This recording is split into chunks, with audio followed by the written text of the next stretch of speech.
Vsauce! Kevin here. Matt, please tell me something. Okay, so I was thinking about Michael Stevens' Mindfield series, and one of the first episodes is about him surviving isolation, what it's like to be isolated in a little room for 72 hours, 48 hours, whatever it was. This is really tough to do.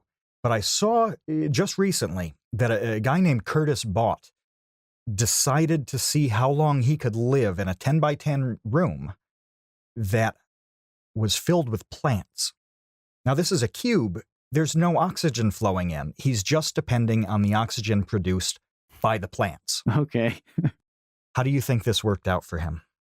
I would assume poorly. It doesn't sound good. It doesn't sound good to me at all as I'm imagining this.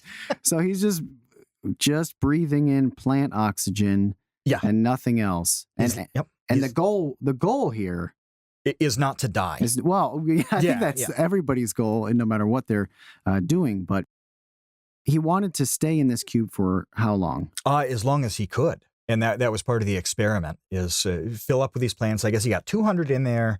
The plants are taking the sunlight and converting the carbon dioxide into oxygen, and hopefully it's the right balance for him. So how did it go? Better than I expected, I guess. He quit after about 15 hours because the carbon dioxide levels were too high. And he said that it went poorly because the plants didn't get enough sunlight to really crank out the oxygen. Yeah, 15 hours is less than I thought. I thought you were going to be like, you made it like 2 days. He said that he could probably survive for 3 days. Okay. But he was more ambitious because he actually said, my goal is to do more than just not die. So I guess, he's a lofty gold guy. But he said he wanted to end the project, and this is the best quote: "Without having turned blue, developed brain damage, gotten heat stroke, or just generally caused lasting harm to my body." So he must have felt nervous at some point and thought, like, this is a good first trial. We're going to leave it at that today. Yeah. Well, Michael is somebody who's always interested in trying new things, and I've known him for 8 years now. We've worked together. We actually, in this interview, get to almost the first email that he ever sent to me back in 2010. And obviously, I've worked with Michael. He created Vsauce. If you aren't familiar with Vsauce and you just came into this podcast wanting to hear about the business of being a YouTuber, then I could tell you that Vsauce is the biggest educational YouTube network around. Michael worldwide himself has over 13 million subscribers, and the channels have all evolved a lot over the years. And that's kind of something that Michael gets pretty analytical about in our conversation. Yeah, it was really excellent to hear him detail that whole thing from beginning to now. But the amazing thing about what Michael has done is that he's really pushing the boundaries constantly, doing things that nobody else has done. And he does a magnificent job with all of it. Makes this channel that there really is no equal to on a platform that there's no equal to. And then starts to build out with you on Vsauce 2, with Jake on Vsauce 3, with the Dong channel, with a live show, Brain Candy, with Adam Savage. He took it on the road in person. Then he dealt with Mindfield, which is about 30-minute episodes, maybe 8 in a season or so, where he takes a subject like I mentioned and goes deep into it, does it himself, hits every element of the science on a level that nobody else really can do. And so he's constantly pioneering in all sorts of media. And the crazy thing is that he gets it right along the way. He takes on these topics, video topics, where he goes into 1 or 2 in detail. These are not things that the average guy can hit record and speak capably on, but he tackles it and does it in a flawless way. And that's why he has such a tremendous number of subscribers who just cannot wait to see what he's going to do next. Yeah, and not only that, we get into the world of Vsauce memes a little bit with him too, something that we spoke about on an earlier podcast episode with Dolan Dark, and we get Michael's take on what it's like to be a meme, which is a very new thing in and of itself. talk about pioneering things. I mean, right. There are the pioneering things that he leads, and then the pioneering things he's a subject of.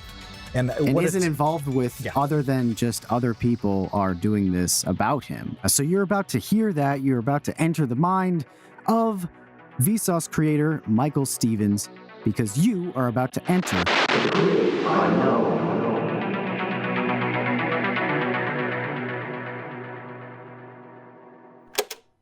So I want to start off by getting into the early days of Vsauce from like our perspective, because I mean, obviously you've spoken in an infinite number of interviews about, well, Vsauce, the name was created with a random name generator, and you first started working at Barely Political, editing videos, and then created Vsauce from there as a video game comedy channel. But from where I come from, one day I got an email out of the blue from someone named Michael Stevens asking if I wanted to upload my uninformed video game reviews video to his new channel called Vsauce, that I don't remember how many subscribers Vsauce had at that time. Do you know?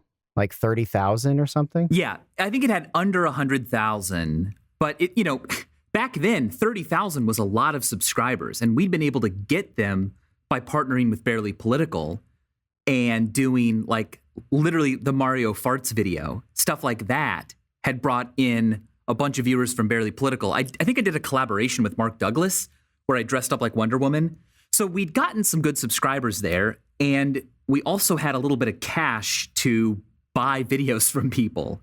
I think that was what I emailed you about. And it could have been a YouTube message. I was thinking about this the other night, like, private messaging people on YouTube, can you still do that? It's embarrassing that I don't know. They brought back they like relaunched kind of a chat on YouTube. So you can. Oh, really? Yeah, I don't know if it's still in beta or if everybody's open to it. In fact, I think it might just work on mobile. But yeah, that is a thing that they are bringing back. But back then, it was a really big thing for people to connect, for creators to connect before like Twitter. I guess everybody uses Twitter now. Yeah, you could just DM someone. I mean, have you looked at your emails to try to find like, look at this. I just found it. It's August 16th, 2010. Oh, is this the original message? You know what? It's not the original, because it starts off with me saying, Kevin, I'd like to move forward with something like Vsauce posting one of your uninformed reviews with an intro from one of us to introduce people to you, and send some love over to youtube.com/Kevin Lieber. Ask our viewers to suggest games for Jerry to review as a call to action. Let's talk soon.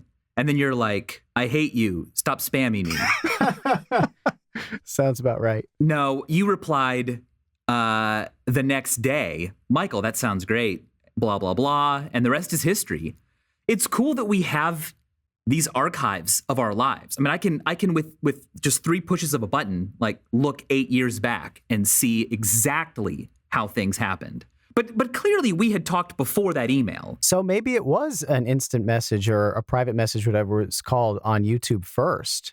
And then, right. And then it turned into an email. Not to get too in the weeds, but I may have emailed you from my, Michael@nextnewnetworks.com email address.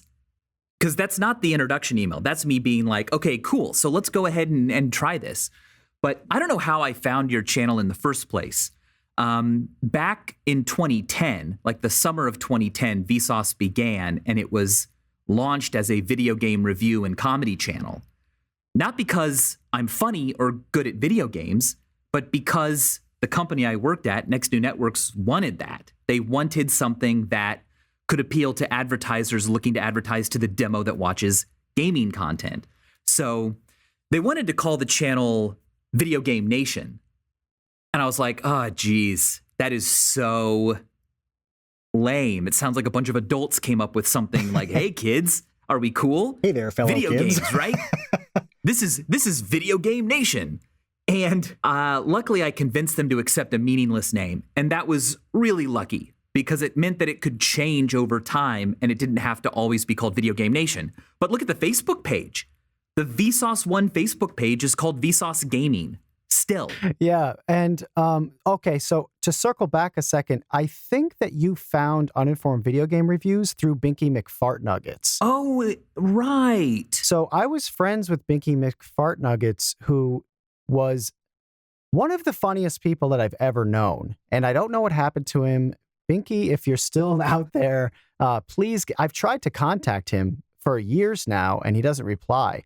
But he was doing overdubbing old stock footage with really ridiculous voices, like old commercials. Right. And I think that you found one of those videos, and then my videos were connected somehow to him. Yeah, I don't know if I was looking at his channel and you were one of his like related channels, or if I was just recommended your videos, but you were doing video game comedy.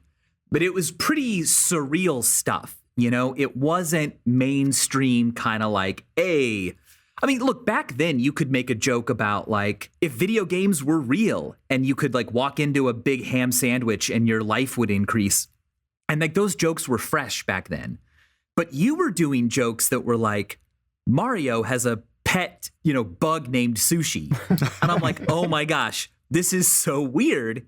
There wasn't any other gaming comedy like that. So I was like, look, I think we gave you like $300 to just repost one of your existing videos on Vsauce. It was less than that. I think it was $100. And that $100 I was so ridiculously excited about, because I had made countless videos, comics, essays, whatever, for years upon years for exactly $0. So to have someone say, hey, I will give you some money for a thing that you made was like, whoa. Yeah, after about 10 years solid of producing content in different formats, that just, you were hoping it would get you somewhere. Well, $100 compared to the $0 is pretty good. 100 times better. Right, and back in 2010, $100 was like $1 million today, right? Yeah. I'm probably doing that math right, I'm sure. Yes. But you know, and my recollection is that the Vsauce audience, which at the time was pretty much a barely political audience, they liked pop culture parodies. They did not understand Julius Bloop. They were like, why would you make yourself look weird? Why would you say things that are wrong? Comedy is just supposed to be something different. And they didn't like Julius Bloop. The truth comes out, doesn't it? No, well, that is the truth. I don't think there's a mystery. No, there is no mystery. That's not a secret. Just click on the video. They're still there, and you could see the dislikes. People like Julius Bloop now, though. Like, it's crazy how often commenters on YouTube reference Julius Bloop. Oh, for sure, because now there's sort of the right audience, you know, but the audience that Vsauce had 8 years ago was, you know, they didn't like Julius Bloop, all right? That was the problem. And so we had Vsauce 1 with a few shows. I mean, there were other people who sort of like Kevin were doing programming that was submitted to Vsauce. In fact, I was initially supposed to just be the channel manager. I wasn't really supposed to be in the videos. I was supposed to make sure that all the creators hit their deadlines, that there was a schedule in place, like Julius Bloop every Wednesday, you know, Wacky Gamer every Monday. It was literally like that. And there was one day where I had done an IMG episode, which I'm not in, right? Those are just my voice curating funny pictures on the internet, which also, by the way, is such a dated show.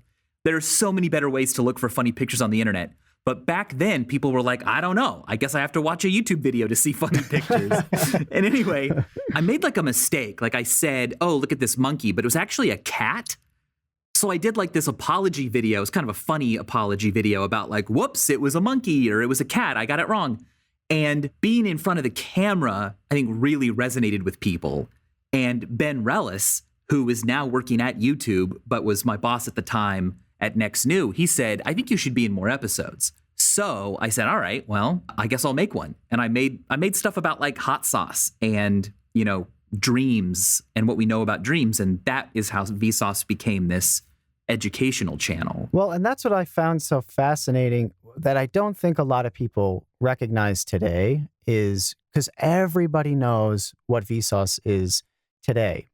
And I think it's easy for people to see. I was having a conversation with somebody about this at TEDx, which I did recently, talking about how when someone gets known for something, you kind of assume like, well, that's just their God-given talent. And one day they woke up and said, now I'm going to share my God-given talent. And it got really popular overnight. But they never really see the progression because you didn't know about the person when they were unknown. And that's kind of the point. Not that, Vsauce was unknown, but it was a niche thing. It was, like you said, kind of like a trickle down from the barely political audience. And it's not until you started doing those videos that initially were called dot, because you would just write like the name of something and then put a period at the end for some reason. Yeah. You'd write like water, period. Sound, period. Sound, period. Yeah. Well, so I was creating playlists. So back then you could do an image map for your header that was clickable. So one day I was creating like the headers for Vsauce 1 and Vsauce 2 with little jars of sauce. And in each jar of sauce was a show. And Michael's new, what was new at the time, series of him exploring these incredible topics in depth needed a name. So since you were putting periods at the end of each word, it was just like, I guess this is a show called dot. Yeah.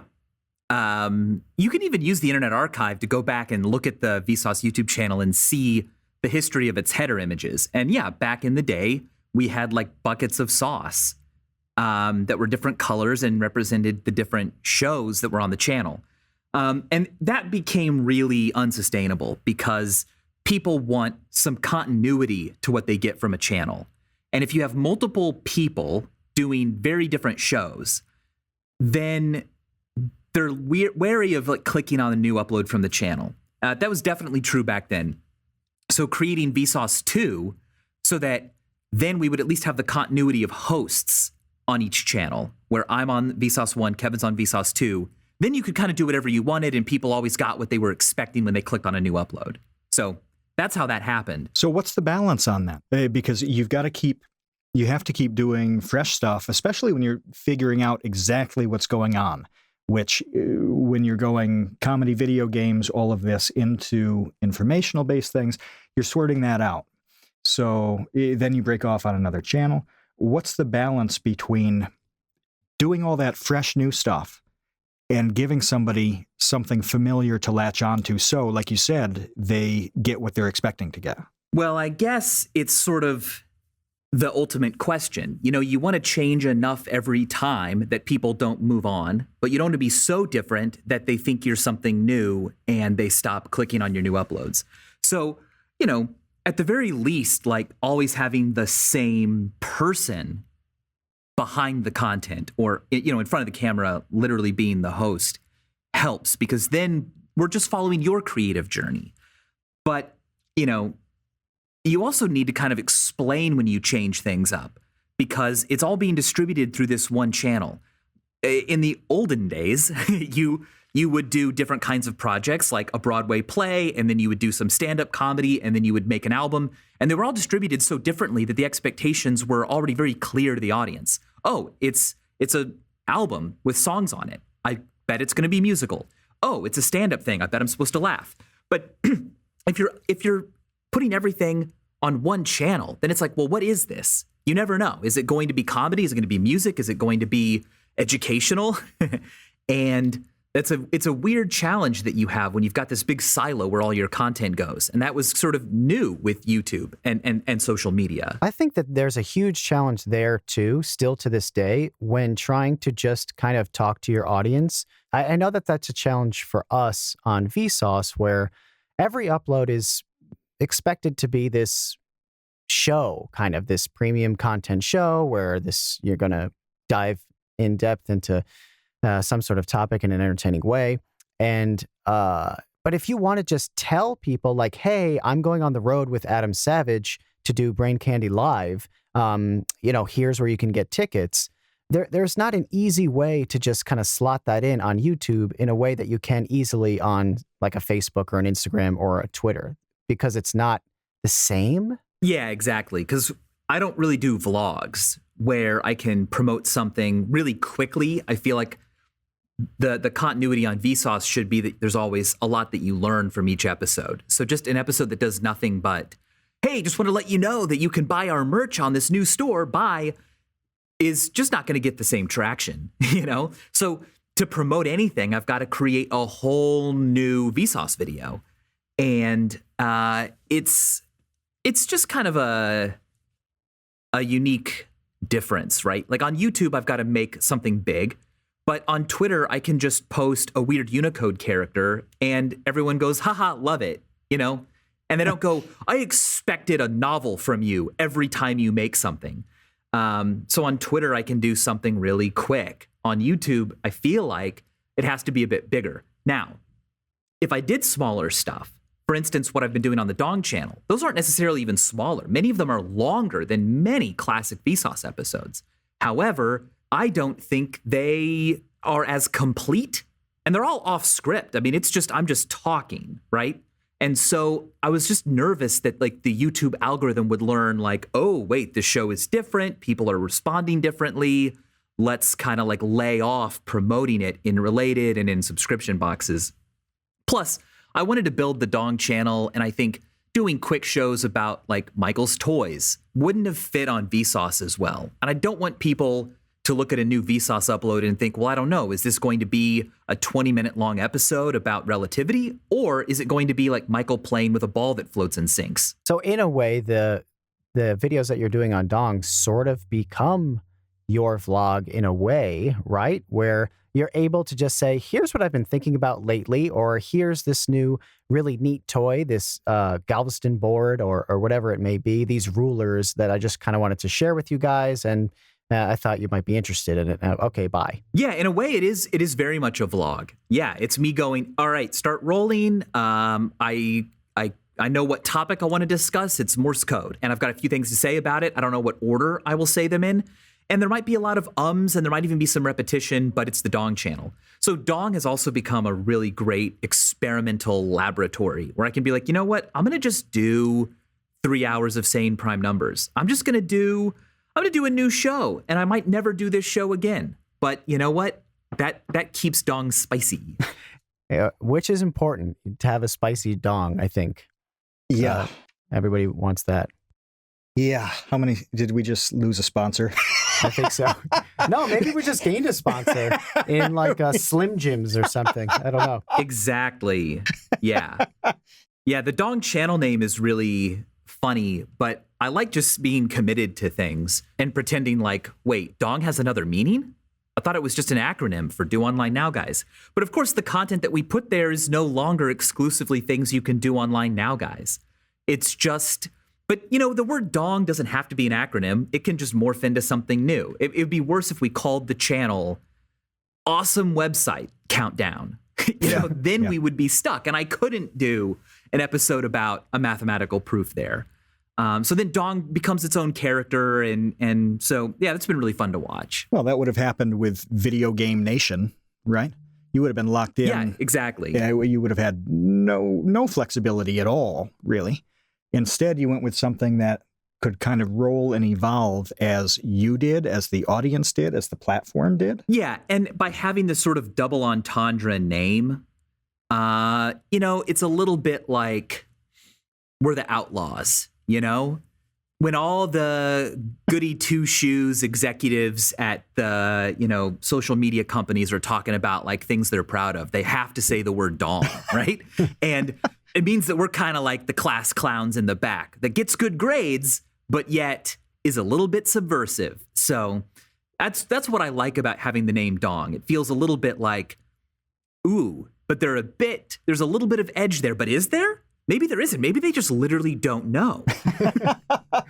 Well, I think that, and this ties back, I think, to the comedic origins, but that there's a level of weirdness overall with Vsauce that I think led into the memes. So we spoke with Dolan Dark about creating Vsauce memes. And, he was talking about how and why he did that. And largely, I mean, there were a couple of reasons. One of which he felt like the audience all knew you, were familiar with Vsauce. But then also all liked you so that how did he describe it? So they knew that you weren't the butt of the joke, but it was kind of like an homage or like a tribute in a way to kind of play with all of the strange footage that you've captured over the years. Yeah, it only works because everybody knows who you are, and there's no obvious thing. If you'd had some tragic screw-up or weird scenario or something like that, the joke would be built in. And so the absence of the joke kind of makes it the joke. It was really kind of a meta thing that he was explaining. Because there's obviously no malicious intent behind it. Yeah, zero. So it comes across as funny because of everyone is kind of in on the joke together. Mm-hmm. Yeah, and the question is the joke on me or am I in on the joke? And I think writing that line so it's sort of unknown helps. As soon as I get too into, hey, this is funny, I love these memes about me, it becomes incredibly lame. They need to be out of my control. They need to be a project that everyone else gets to touch, but not me. And so in my videos, I will do things that are sort of meme food, but maybe I didn't mean it that way. There's always that sort of plausible deniability. Like in my video about which way down is, I show mass by pushing around balls, and I'm having to really slap this big ball. And that actually, I think, is a very nice, intuitive demonstration of mass, what it takes to accelerate and decelerate something. But I'm also slapping a ball, and there's these great, spanking noises that it makes. And it's kind of like, as you're watching, you're going, does Michael know how silly this looks? I mean, he must, but he's not ever winking and nodding towards it. So we get to do that as the viewer. We get to misinterpret it, but he's kind of allowing us to do that. He's making that possible. There's a confidence in that, too, that you'll go ahead with something like that, knowing that, okay, if I slap these balls around, there's probably going to be an animation here that goes in a bit of a goofy direction, and being okay with that. Have you always been okay with that, or did you have to kind of develop a comfort with it? Boy, I don't know. I mean, I guess I've always been comfortable with it, but the key is learning that people will get the joke, and those who don't get the joke will just think that I'm weird. But I'd rather be like a cult filmmaker than too mainstream and too palatable. But I wonder if you didn't have that background as being, say, the bearded nun in barely political videos, if you would have the same confidence or reaction or have the same level of fun with it. I'm thinking of, there are a lot of people in the EDU space, right? That maybe they take themselves a little more seriously than, for instance, you do. And that doesn't lend itself well to memes. Does that make sense? Yeah, I think I see what you're saying. Like, if they take themselves really seriously, then creating memes about them could be seen as mean. And I think the bearded nun was always a part of me. I wouldn't have done it if it wasn't a part of my personality. So I think what's important is that I'm not just the bearded nun. And so it's also important for my content to be quite serious and adult, because that maturity is then undone by the goofiness. If you only had one or the other, then you couldn't be memed as easily. If I was just doing like professorial lectures, then it would seem mean to change what I've said, right? And to make memes about me. But if I was only ever joking and being silly, then making a meme would be like, well, there's already a joke. You need to make another joke. So instead, it's kind of this weird gray area that is much easier to mold and make into something new if you're a memer. I'm just trying to connect the dots a little bit on science communicators, like famous science personalities in the past. And I'm thinking directly of Beekman, who I know that was a huge, huge influence on you growing up. who was very over-the-top wacky. I mean, that show was a kid's show, but it leaned heavily into the absurd, the surreal, the bright green coat, as opposed to, I mean, Bill Nye was also lighthearted in a lot of his stuff and kind of silly, the strange voiceover, but it wasn't cartoonish. He was fun, but he wasn't comedy. He wasn't comedic so much, but he had a great attitude, and, lighthearted is a good way to put it, like you said. Yeah, Bill Nye was fantastic because it was just great. It was great for schools, first of all. Like, when you watch an episode of that show today, you realize, oh, wow, they're sort of nailing home the same point in very different ways, one after the other. So the lesson really sticks with you. And it was very funny. And it was also very clever. Beekman was a little more surreal. Like, he lived with a guy in a rat costume, and it was never explained why. No, it wasn't a rat. It was just a guy dressed up as a rat.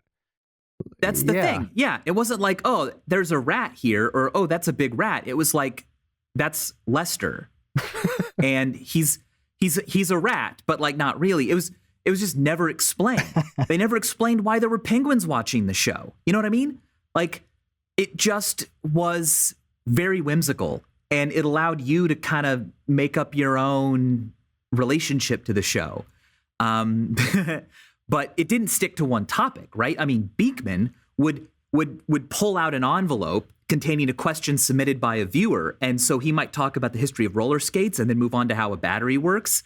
And I think it was harder to become a thing that everyone watched in schools. When I was a kid and there was a television in the classroom when you came in, that often meant, awesome, the teacher has nothing to do today, so we're just going to watch Bill Nye the Science Guy. Yeah, we did the same thing. Whenever Mr. Pep was out sick and we had a substitute teacher roll in that big honking cart with the 9,000-pound CRT television on top, it was always Bill Nye time. Yeah, 3 tiers. Bottom row, second row has the VCR that nobody can ever figure out, and then the 8,000-pound TV on the top. Yeah, the kids today, I can't even imagine ever possibly have to deal with. They probably all just have iPads, and they like... Somebody pushes one button and it just beams the show into all of their mind. Yeah. That must be how schools are today, yeah. This episode of The Create Unknown is sponsored by SKILLSHARE. Matt, so a big part of The Create Unknown and why we wanted to start this show was not only to get an opportunity for me to talk with YouTubers who I'm friends with and whom I admire, but also to get into the business side of all of this, because it's one thing to have a great idea and to be able to share that with people, but it's a totally different skill set, really, to be able to turn that into a business, right? Yeah, and we've seen at this point from talking to quite a few successful people that even though they all do it differently, and the nature of their work and their personalities requires that it's all going to be a little bit different each time, some patterns emerge. And one of those patterns is how important it is to communicate with other people around you in your field, the other leading people, the ones who are ahead of you and who you want to be. That networking and doing that, doing the relationship building is absolutely critical. One way to learn that is just by trial and error over the years, which is, I think, is what a lot of us end up doing. But if you want kind of like the fast lane approach to that, SKILLSHARE actually has a course that you can take on this called How to Communicate with Clients, Building Relationships That Last. And it's taught by a graphic designer named Will Bryant, who goes kind of step by step through his process and his experience with dealing with clients, email, proposals, creating decks, and all of the different ways that you can really maximize your ability to be successful here. It's really important, too, to understand that sometimes you're the service provider and sometimes you're the client. So even if you look at a course like this and think, well, I'm not going to have this big stable of clients because I'm not really a freelancer. The understanding what it's like to work in that capacity with clients, well, that's what it's like to work with you.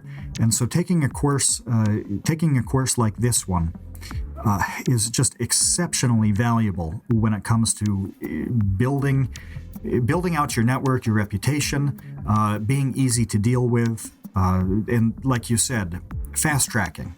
You can do it without some training and some help on this, but it's going to take you 15 years instead of 15 weeks. Yeah, exactly. So if you want to skip ahead of the line, then just go to Skillshare.com/thecreateunknown, because we have an offer where for the first 2 months, you can get Skillshare for just 99 cents. And they have over 20,000 classes. So, you will find something that you want to learn about. You're going to find multiple things that you want to learn about. I mean, I go on there and I just kind of drool over the possibilities of the different things that I can learn, the different skills I could pick up. So if you go to Skillshare.com/thecreateunknown, then you get those 2 months for just 99 cents. You help support us and this show, and you help support your skills. And then you get to share them. And then you get to share those skills. Skillshare.com/thecreateunknown. But now today, you're coming up on season 3 of Mindfield. So just to backtrack and sum up where we've been with Vsauce, we go from Michael's on Barely Political, launches Vsauce video game comedy. Over the years, different formats crop up of, here are some funny pictures, a show called Loot, here are some wacky things that you could buy. And eventually you made, what's the hottest pepper in the world? Was that the first kind of question video that you tackled? Yeah, I think it may have been. I should look back, but it's either that one or the one about the deepest hole. And in fact, I think those might even be on Vsauce 2. They are. They're both on Vsauce 2. And the holes one continuously gets a lot of views. What's the biggest hole? Yeah. Yeah. What's the biggest hole? And those sort of were spinoffs of like countdown shows, because I could go through big holes. But I kind of felt like to stand out from a simple list blog, I should kind of talk more about holes and why they could only be so deep, why we haven't gone deeper, what different holes' purposes are.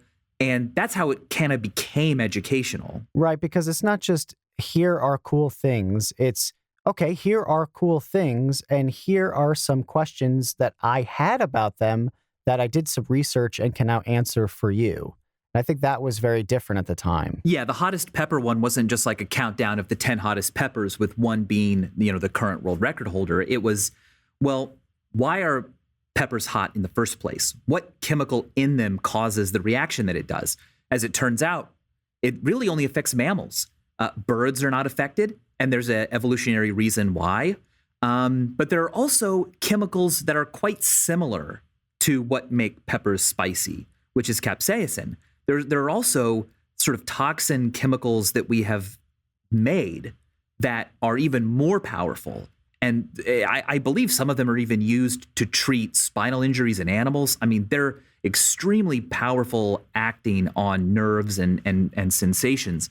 So I talk about those a bit in the episode too. And it doesn't actually turn into a countdown. It kind of turns into more of a, let's have a cool conversation about spiciness.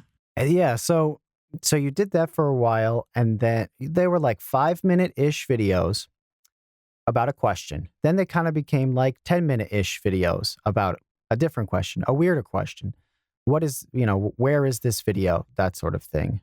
Is my read the same as your read? And then they became like 20-minute, 25-minute videos. And it seems like you always were kind of like, and this is kind of like a larger question I really wanted to ask you about creativity. So just bear with me for a second. But I always wonder if creative people, when they create a thing, they push it as far as they can take it. And then if they feel like that's kind of the best version of the thing that they envisioned, they kind of want to start pushing something else in a different direction. And I wonder if you have thoughts about that, because the progression of Vsauce from what I just laid out to Mindfield, where now you're creating a huge show where you're traveling all over the world, you're going to Japan, you're going to South America. It's just 10 times what you were doing previously on Vsauce. What your thoughts are on that just journey, I guess, as a creative person. Right. I mean, I can't speak for anyone but myself. And I think all people are creative, first of all, and all people are different. And so there are people who create one kind of thing their entire life, and that's amazing. And there are others who make a new thing every day that's totally different from the last. And for me, I think there's always a hint of trying to stand out. I was a class clown in high school, and I would make sarcastic remarks and do goofy things to get attention. And so now put that personality in an education role, and I'm always looking for, all right, well, what is no one doing? And at first, there was this big open niche of educational content made exclusively for the internet. And there were some early channels out there like Smarter Every Day, Minute Physics. They were out there making stuff. Veritasium was there too, right? All these kind of early channels. And there was nothing else like it to watch on YouTube.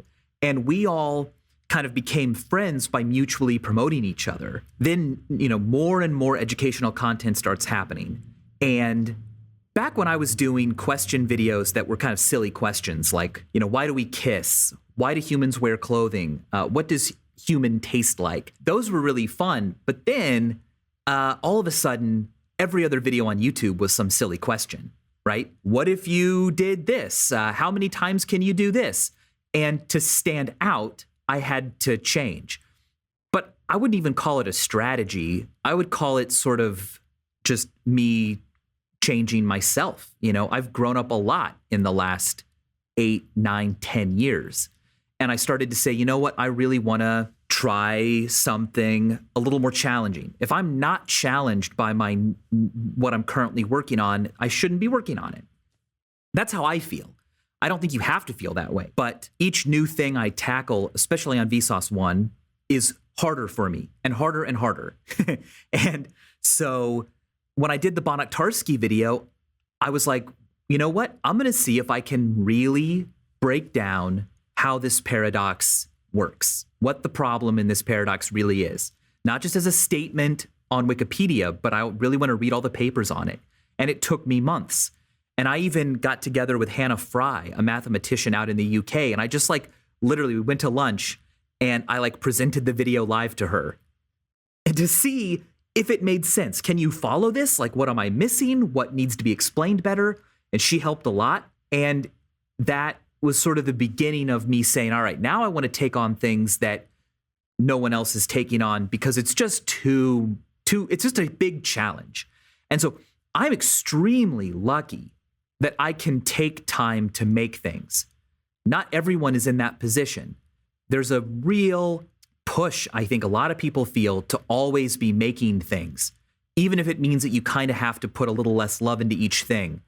If you don't, you're going to get forgotten, right? If you don't, then the YouTube algorithm is going to chew you up and throw you out. But I don't really buy that. Taylor Swift doesn't make a new music video every week or every day. She might only make a couple a year, but they still get 1 billion views each. So there's clearly something more to it than just make lots of stuff all the time, even if you don't really feel like it's what you want to be making. But, every content creator is so different. If you're doing daily vlogs, then of course do them every day. That's the entire point of the format. But if you're trying to tackle Bonaktarski in a new way that sort of allows people to come in not being that familiar with all of the concepts and leaves them up to speed, it's going to take a while. So, I just am so lucky that I can do that. And now the Dong channel gives me an outlet to make the quicker things that I want to just talk about this now. But I'm not quite ready to talk about conservation laws and calculus of variations yet, because that's something that is harder to do and still be, widely accessible.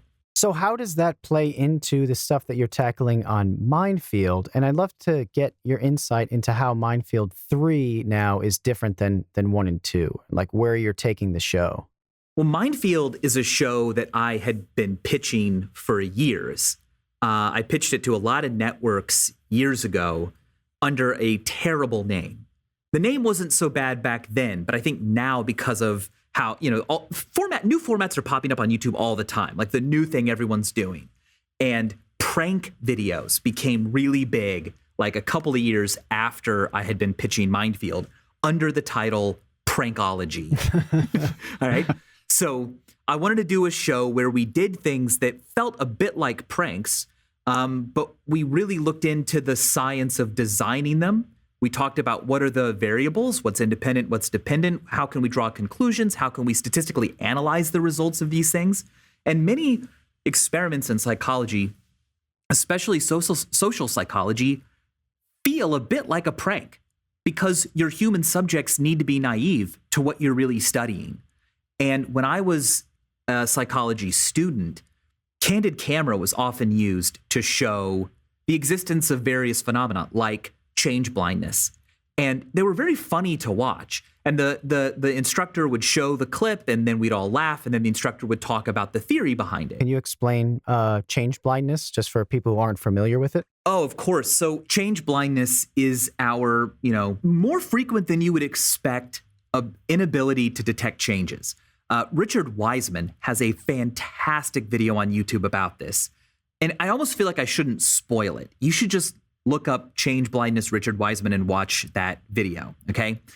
But here's an example that I will spoil. So in a candid camera episode, they'd have a person approach a stranger on the street and ask for directions. Halfway through the person's description of like the directions to take to get to where the person wants to go, someone would walk in between or something would move in between, like a person carrying a big box or a big sheet of plywood, or a car would drive through. And while their view was blocked, the person would be swapped out. The person asking for directions would be a whole brand new person. And the person giving directions often does not even realize that the person has just grown a foot taller, that their hair has changed color, that they're wearing completely different clothing. We can only attend to so many details at a time. And when you're asked for directions, what matters is giving the person the directions, not memorizing photographically exactly how they look. And so we learn a lot about the limits of human attention by doing things like that experiment. And it turns out to be really funny to watch. So I'm like, let's do these. Let's investigate a lot of classic Psych 101 concepts and create new demonstrations of them that we can capture in HD with lots of cameras. So now in season 3, we're looking at, well, for lack of a better word, like cutting edge stuff. So what is being done with dream recording? That's literally happening. There is one researcher on this planet right now who is using machine learning to identify what we're thinking when we are asleep. And it's totally nascent right now. This is like brand new stuff. The pictures of the dreams that have been recorded are not even good. They're like, it looks like it's out of focus and it's very vague, but it's the first images we have ever captured of a dream. And that's not a Psych 101 topic, but we're able to work a lot more with experts. We've built up a lot of goodwill. In my opinion, people know that we discuss things scientifically, that we don't overhype what's happening. Was that a challenge for the show at first? Were researchers distrustful of being involved in a show because they thought it would be not reported accurately? Yeah, sometimes whenever I talk to a researcher or a scientist, I always ask, what other media have you done? And then I ask them, oh, cool. So what did you not like about how they told your story? And I try to do it the way they want it, because it's more important to me to be, first of all, honest about what they're doing. But secondly, you're only going to keep their trust and be able to cover more of what these universities and institutions are doing if they know that you're the best place to go, that you can communicate their work to the public the best, right? Or at least well. And so, in season 3, there's an expert like on screen with me all the time. It's all about celebrating the work that they are doing and communicating it to the public. I'm not the scientist, especially now that when we're tackling subjects that are only being done by a handful of researchers. So the person who's recording the dreams, you said it's just one person? Where do they get their funding? Like that sounds like such, I don't know, sci-fi research. It's amazing that someone is even able to, because it must be expensive. I mean, I don't know what's involved. What's involved in that? It's pretty much your standard thought identification stuff, which is, it's weird to call such a thing standard. But, we have this hypothesis that for everything I think, everything that I'm perceiving, there's some brain state that matches it. And so if I look at a bunch of pictures of faces, all right, my brain is going to do all kinds of different things. And we can get a sense of what the brain is doing by looking with fMRI. And MRI has not a fantastic temporal resolution. It's looking at blood flow. So if blood flow increases in one part of the brain, then at some time in the past, that part used up some energy and now it needs more from the blood. Anyway, the point is that we can look at what the brain has done when it's perceived something. And if you show someone enough faces, eventually you might see that there's always a certain kind of activity when they look at a person with a mustache.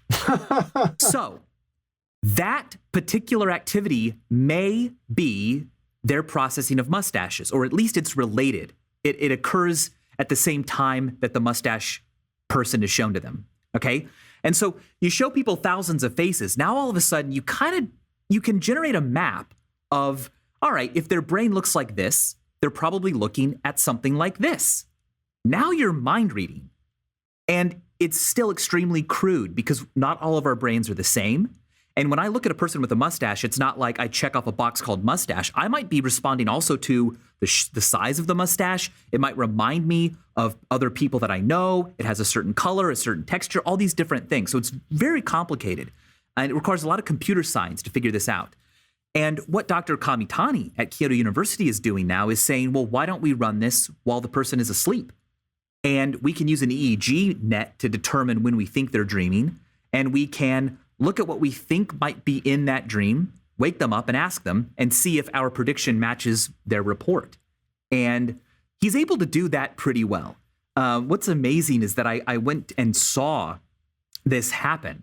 And, they'll wake a person up and they'll say, okay, so first of all, their computer will tell them this person is dreaming about like language or written words or something. And they'll wake the person up. The person's like, oh, I was writing an essay.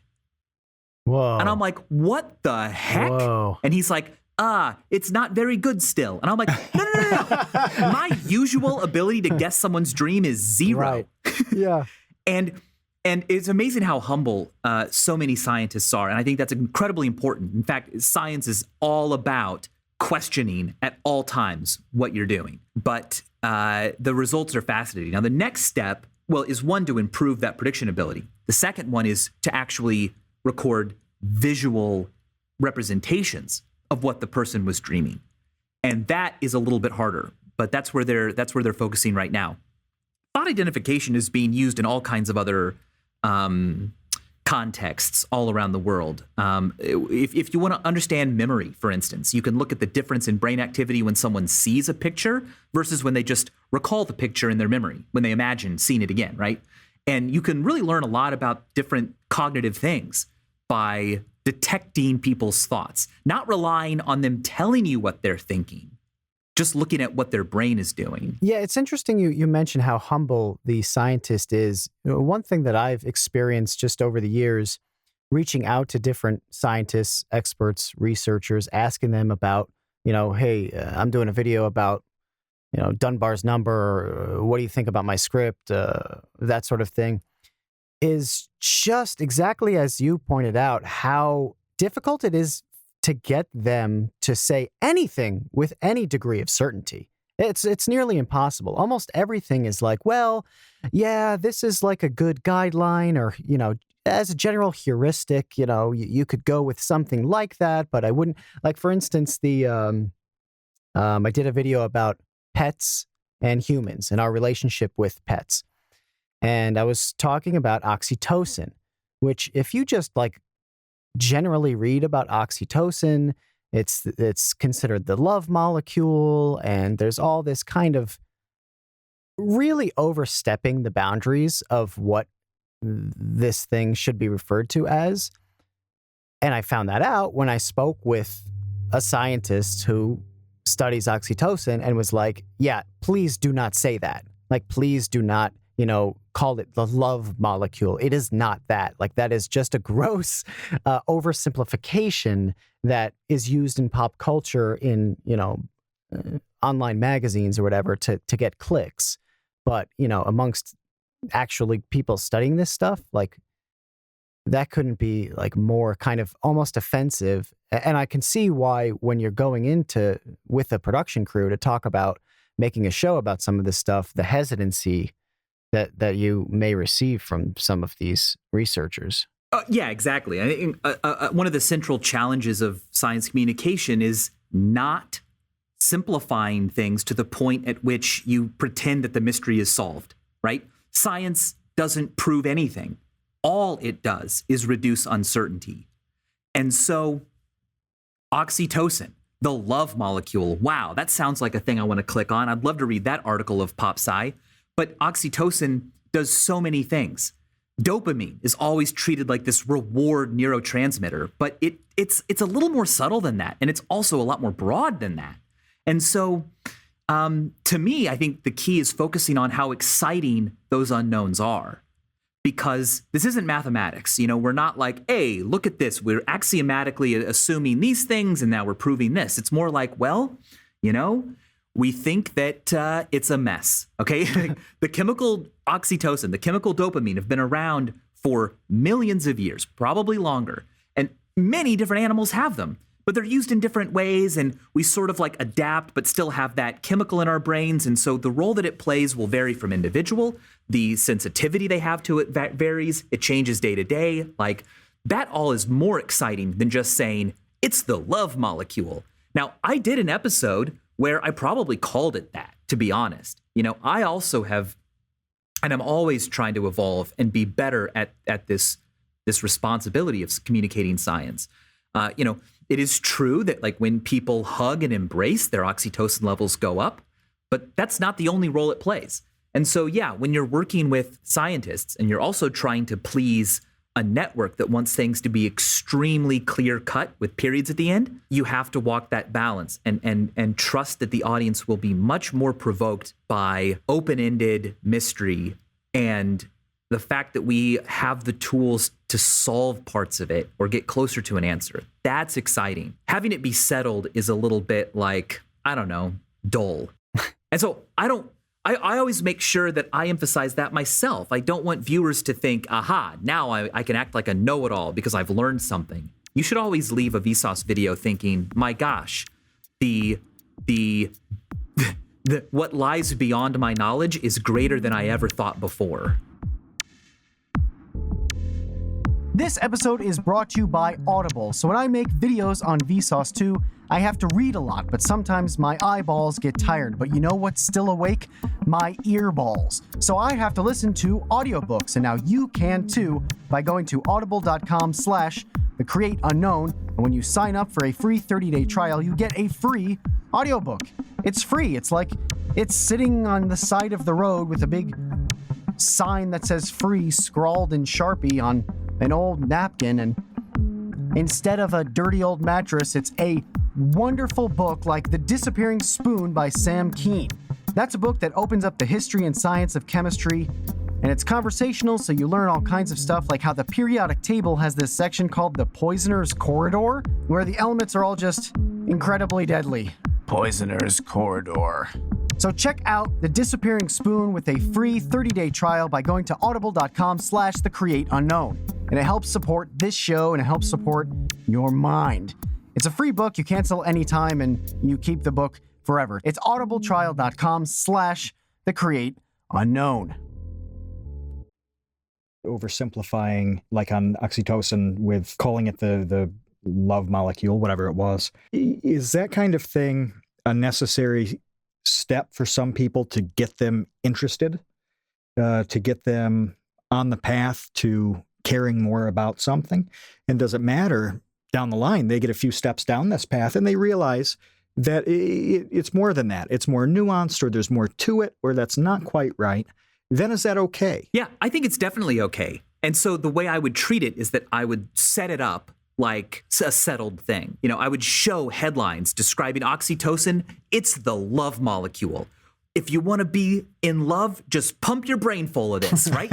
And then I'd say, or not, right? Mm-hmm. And everyone goes, oh my gosh, now we're going deep, right? And I'd say, calling it the love molecule is simultaneously saying too little and too much. A lot more is involved in love, and oxytocin does a lot more than just love stuff.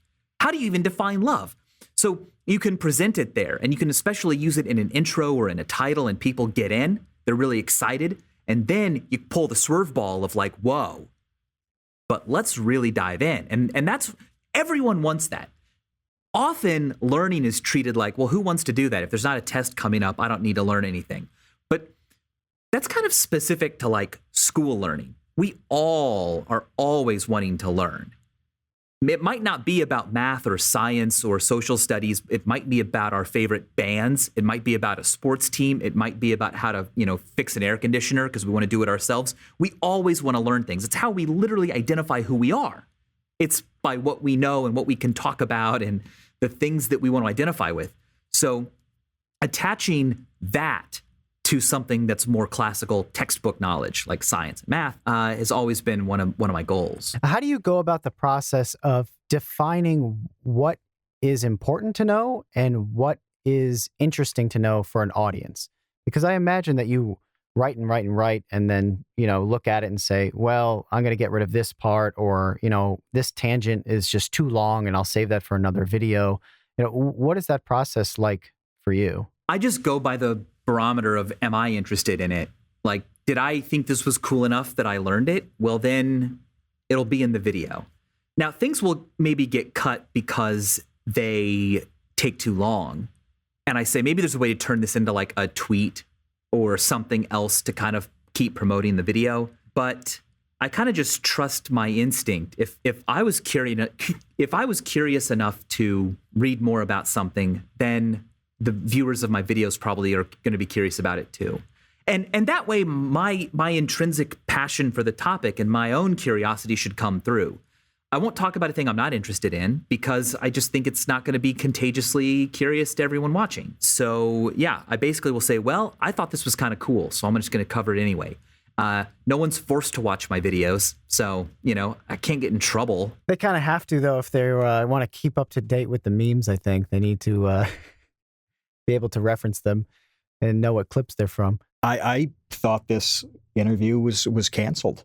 I thought you were dead, Michael, because I watched a video today from, what was it, Dog Beef? Did he make that? Oh, yeah. Yeah. Where, he spliced together all these fantastic little snippets. It's a parody of Inside the Mind of Jake Paul. Yes. Shane Dawson series. Yeah. But it's Inside the Mind of Vsauce. Yes.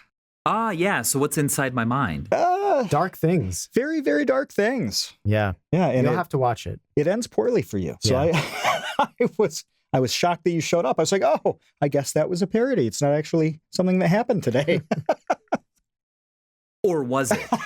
That's the big question. So we've been ending these episodes by embracing and showing off the creativity of our guests. Yeah. I could say without any hesitation that you're one of the most creative people I've ever met. Oh, well, thank you. But no, I'm pretty bad. Pretty bad? I think that has been proven wrong 13 million times at least. Pretty bad. Everybody's watching just to make sure that he's still the worst. Yeah. Every time I make a video, I'm like, my gosh, I've covered that before. Oh my goodness. I have no new ideas. Luckily, the universe never runs out of ideas or weird things. So that keeps me in business. We asked Jake to make up a video game. We asked Justine who invented the Chicken McNugget, and she convinced both of us that she actually knew the answer, but she just made it up. Which was kind of scary. No kidding. Her answer was actually fairly really close to the real thing. Pretty good. It was really close. Like she even got this, the name of the guy who invented the chicken nugget began with the same letter that of the fake name she came up with. It was weird. It was like Richard versus Robert or something like that. Yeah. She probably did know and was acting like she didn't. But yeah, we forgot to come up with that question, didn't we? Yeah, I could think of something real quick. Maybe this is like the big meta thing. It's how creative is Kevin? Can he come up with a question about how creative Michael is? Yeah, that's actually why I do this. My head's about to explode. Speaking of head exploding and mind blowing, you know how many things I see all the time that are like called mind blow or like mind blowing or that just use that phrase? When you came up with that, I had never heard anything called that before. Well, the first video you did was blow your mind. I remember. And then you were like, hey, Kevin, will you continue this show, and we'll call it just Mind Blow. Mind Blow. Yeah. And it was a show just full of like, maybe you may have never noticed that there's an arrow in the FedEx logo, or the logo for Amazon points from A to Z. It was literally just like, oh, wow, I had no idea. And those kind of things were really popular on the internet long before the term mind-blowing became such a cliche. And then it did, so that's why Vsauce is always having to evolve, because we'll start doing something and then it'll become pretty old hat. Yeah. So on that note then, here at the Create Unknown, we'd like to celebrate creativity and honor the creativity of our guests by asking them a question that has no discernible answer, but we just ask you to make it up on the spot. So in the spirit of Mind Blow, what was the first thing to blow a human mind? Ah, yes. The first thing to blow a human mind. I think the best place to start is to go back to the namesake of the mind blow. We think that it's related to explosions, but it was actually Donald Blow, who was the first factoid sharer, right? And this was a long time ago. This was like 1997, Whoa. right? And Donald Blow, I don't know if you guys remember him, but he would always be like, there are no mammals that are green. And you're like, oh, wow, that's really interesting. And he'd be like, yeah, well, you just got blowed, right? Because that was his last name. And so he would just walk around like the streets of, I think it was Oklahoma City. And he would just like come up to strangers and he'd be like, did you know that if every star in the Milky Way was the size of a pea and you poured them into an Olympic sports stadium, it would overflow? And people would be like, no, I didn't know that. And he'd be like, you just got blowed. So over time, any kind of cool unknown fact became, you got blowed. And unfortunately, Donald Blow, this is almost tragic. He died in a fantastic explosion. He was literally blowed to pieces. And his legacy got sort of forgotten. And people started using blow with the mind, right? Like, oh, you blew my mind. And they kind of forgot that it shouldn't be blew my mind. It should be blowed my mind. It's named after Donald Blow. Well, I think that that's a perfect way to end this. I would love to dedicate this episode to the memory of Donald Blow, who we can all thank for the factoid. R.I.P. Rest in pieces. He really did get quite blown up. And thank you, Mr. Michael Stevens of Vsauce fame, for joining us here on the Create Unknown. My pleasure. Thanks for having me. Thanks, Michael. Special thanks to Michael Stevens from Vsauce, the Vsauce one of Vsauce land. Be sure to check out Mindfield Season 3. You can watch it on the Vsauce channel, so go to YouTube, go to Vsauce, watch Mindfield. The show is incredible. We've got more info down in the show notes. Thanks for listening to the Create Unknown. If you liked what you heard, tell a friend about the show. You could tell an enemy about the show. Just tell everyone that you can about the show. And leave us a review on Apple Podcasts and Podchaser. Those reviews really help us out. Subscribe to the Create Unknown if you haven't already for free on Apple Podcasts, Google Podcasts, YouTube, or your favorite podcast app. You could follow the show on Facebook and Instagram at The Create Unknown and on Twitter at just Create Unknown. And our website is thecreateunknown.com. The Create Unknown is a Vsauce podcast in association with Triangle Content. We've been your hosts, Kevin Lieber and Matt Tabor. Check us out on YouTube at Vsauce 2.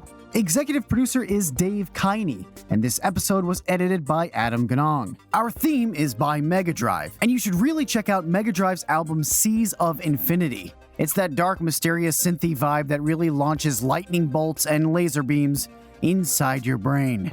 There's a link in the show notes, so yeah, click it, listen to it, absorb it, you'll love it.